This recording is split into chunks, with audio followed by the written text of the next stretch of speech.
കുടുംബ ബന്ധത്തിൽ ഒരു പ്രശ്നം, പ്രയാസം എന്താന്ന് അറിഞ്ഞുകൂടാ, ഒരു വിള്ളൽ, ഒരടുപ്പമില്ലായ്മ ഫീൽ ചെയ്യുന്നു ഉസ്താദേ, ഖദീജ ഉമ്മാന്റെ പേരിലേക്ക് ഫാത്തിഹ ധാരാളം ചൊല്ലിക്കോ എന്ന് പഠിപ്പിച്ചു കൊടുക്കാറുള്ള പണ്ഡിതന്മാരുണ്ട്.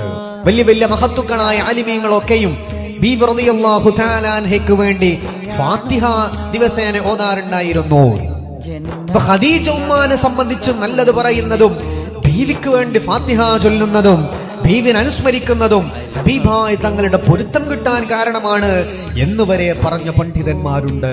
ഇതെല്ലാ ഉമ്മമാരും ഇനി മുതൽ ബീവി ഉമ്മാന്റെ ഹളറത്തിലേക്ക് ഫാത്തിഹ ചൊല്ലണം. ഖദീജ ഉമ്മ റളിയല്ലാഹു അൻഹയുടെ അത് നബി തങ്ങളുടെ വലിയ ഇഷ്ടം സമ്പാദിക്കാൻ കാരണമാണ്. നബി തങ്ങളെ ഏറ്റവും ഇഷ്ടപ്പെട്ട ആളാ ആര്? ഖദീജ ഉമ്മ റളിയല്ലാഹു അൻഹ. പോജാതി പെൺമണി മുല്ല ബീവി ഖദീജ ഉമ്മ റോജ